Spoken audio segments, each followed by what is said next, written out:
Kitab suci yang digunakan sama Yesus adalah kitab suci milik orang Yahudi, Tanakh, yang sekarang kita sebut Perjanjian Lama.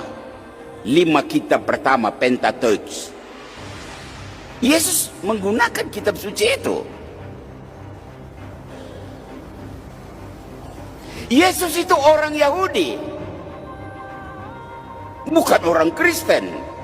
Yesus itu orang Yahudi. Dan kalau diberlakukan seperti Indonesia, harus punya KTP, maka KTP Yesus tertulis agamanya apa? Yahudi.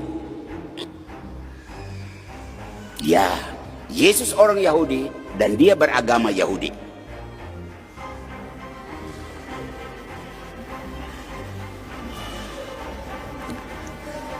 Yesus karena dia orang Yahudi, beragama Yahudi, maka dia hidup sesuai adat istiadat dan agama Yahudi. Maka Yesus disunat seperti hukum Taurat. Anak-anak Yahudi disunat. Terus Injil kapan ditulis? Dengar. Injil yang pertama ditulis adalah Injil Markus. Ditulis antara tahun 65 sampai tahun 70. Sudah sekian lama Yesus sudah tidak ada lagi. 30 tahun Yesus sudah tidak ada di dunia. Baru Injil yang pertama yaitu Injil Markus ditulis.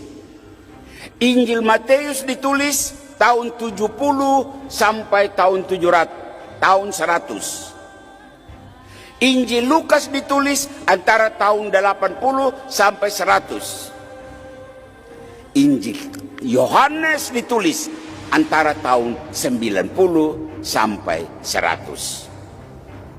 Assalamualaikum warahmatullahi wabarakatuh. Apa kabar Covizen semuanya? Semoga kita selalu dalam lindungan Allah Subhanahu wa taala. Mohon maaf Covizen semuanya, saya membuat rekaman suara ini di alam bebas, jadi bukan di ruangan. Jadi kalau ada suara burung, suara ayam dan lain sebagainya, silahkan dinikmati saja karena ini di alam bebas, alam yang nyata.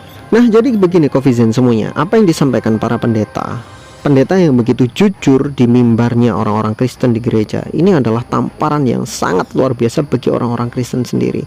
Lihat bagaimana orang-orang Kristen tidak memahami kitab suci mereka. Bahkan bahasa asli kitab mereka saja mereka nggak paham, banyak nggak paham. Sebagai contoh yang paling fundamental, paling dasar di dalam keagamaan mereka, yaitu Yesus. Kita tanya kepada orang-orang Kristen, Yesus itu berasal dari kata apa? Yesus itu berasal dari bahasa apa? Mereka hampir nggak tahu. Dikiranya Yesus itu adalah bahasa Ibrani, padahal bukan. Yesus itu ternyata adalah bahasa Romawi. Kok bisa? Ya, dalam bahasa Ibrani Yesus, dalam bahasa Arabnya disebut sebagai Isa, dalam bahasa Ibraninya itu Yeshua. Gelarnya adalah Hamasiah, dalam bahasa Arab Al-Masih. Karena al di dalam bahasa Arab itu ha di dalam bahasa Ibrani. Jadi al dengan ha itu sama. Jadi kalau di dalam bahasa Ibrani disebut sebagai Hamasyiah, kemudian di dalam Arab disebut sebagai Al-Masih. Sama ketika orang-orang Yahudi menyebut nama Tuhan mereka dengan Hashem. Di dalam bahasa Arab itu Al-Ism. Hashem artinya adalah sang nama atau sang pemilik nama. Di dalam bahasa Arab adalah Al-Ismu atau Al-Ism. Sama, orang Yahudi kan nggak boleh menyebutkan nama Tuhan mereka secara langsung. Jadi mereka menggunakan kata ganti, bukan menyebutkan nama Tuhan langsung seperti orang Islam, Allah Subhanahu wa taala. Orang Yahudi nggak boleh. Mereka diharamkan menyebut nama Tuhan mereka karena dulu mereka pernah dikutuk. Sehingga mereka menggunakan kata yang bisa mengganti nama Tuhan mereka, yaitu Hashem atau Adonai dan lain sebagainya. Itu adalah kata-kata yang digunakan untuk menyebut Tuhannya orang Yahudi. Nah, orang Kristen bahkan nggak paham dengan itu. Ya, Yesus itu bahasa asli dalam Ibraninya aslinya adalah Yeshua. Nah, sedangkan tambahan us itu sebetulnya adalah penghormatan dari orang-orang Romawi. Orang Romawi memberikan tambahan us di belakang nama orang terhormat. Contoh, Konstantin menjadi Konstantinus, Stefan menjadi Stefanus, Yeshua menjadi Yesus. Dan itulah sejarahnya kenapa ada nama Yesus. Orang Kristen paham dengan ini?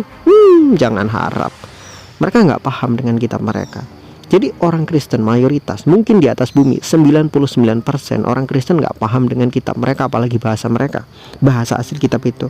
Mereka hanya mendengarkan apa yang dikatakan oleh pendetanya secara saklek, nggak mau mempelajari, nggak mau mengkaji kitab mereka, apalagi memahami bahasa asli dari kitab mereka.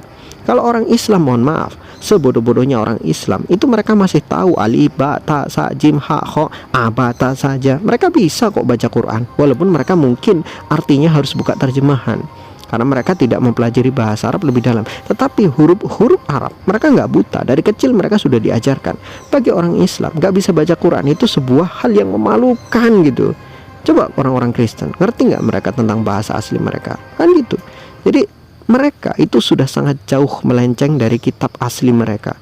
Makanya wajar kekristenan selama 2000 tahun masih memperdebatkan tentang ketuhanan mereka. Selama 2000 tahun, bayangin, Tuhan aja nggak fix selama 2000 tahun. Wallahu a'lam bishawab. Semoga jadi pelajaran bagi kita bersama.